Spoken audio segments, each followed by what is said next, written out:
Here's an overview of what we're going to be covering in this psychology notes video.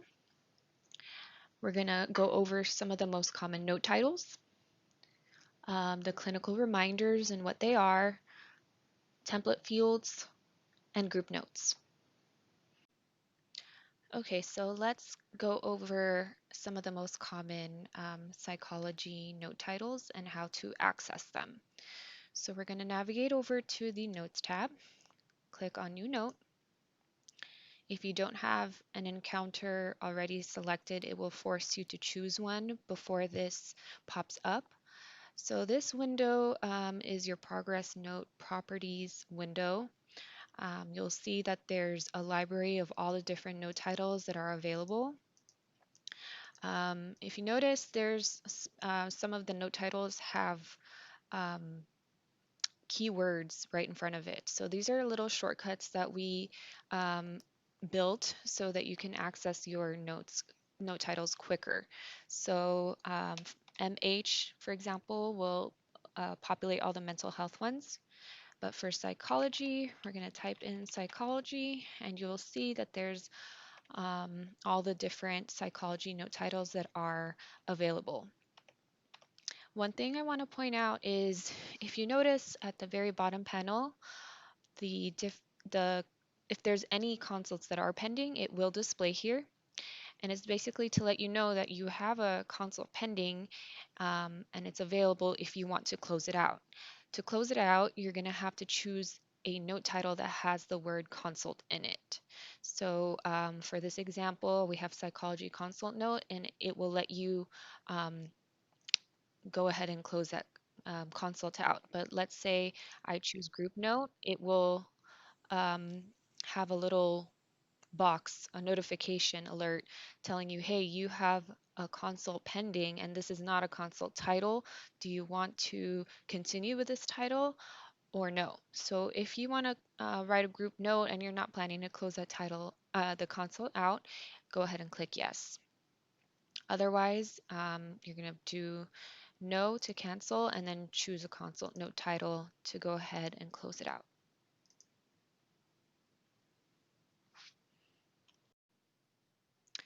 Okay, so let's go over template fields and reminders. So if you notice when you choose the psychology consult note, there is no template attached to it. It's completely blank, so you are welcome to free text as you please, or you can also import certain patient data objects. So if you click on templates, you'll see that there's a shared templates option. Go ahead and expand it and you'll see all the different services that have shared templates available. So let's look at the different mental health templates. Here are some of the things that you can import, or you can also fill out and dump into your notes. So for this example, let's go over the CPRS. So let's go ahead and do the screening. So this pop-up, you're gonna fill everything out and hit done. And you can fill that out and finish, and you'll see that it just goes right into your notes. So make sure, the only thing I want to point out is make sure you put your cursor exactly where you want your templates to populate. So if you're in the middle of a sentence and your cursor happens to be in the middle, it will import it wherever your cursor is. So it might mess you up. So just remember to kind of put your cursor, hit enter, put it in the middle, and import there. So otherwise, you're going to have this. So that's the mental health template folder. We also have the psychiatry one. So for example, if you want to do a violence risk assessment, you have the option to do so. If you notice in this template box, we have asterisks. So if there's any asterisk, it means that it's required and you cannot close it out until you address those fields. So let's go ahead and fill this out.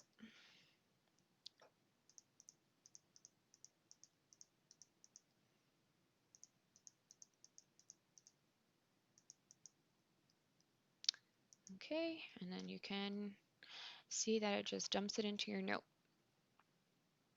All right, for reminders, this will show all the different clinical reminders that are due for your patient. This varies depending on your service, depending on the patient, what's due. So for psychology, mental health, you're going to have a different set of clinical reminders than what populates for me. So let's do homelessness for an example. If you click on that, it's the same idea. You're going to have a template box pop up, fill it out, and when you finish, it's going to import it into your note.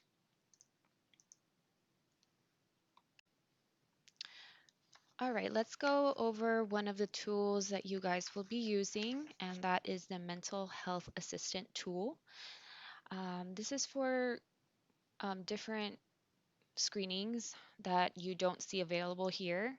So you're going to go over to tools. You're going to go down to clinical applications, and you're going to click on mental health assistant. It's going to launch a separate application that looks like this.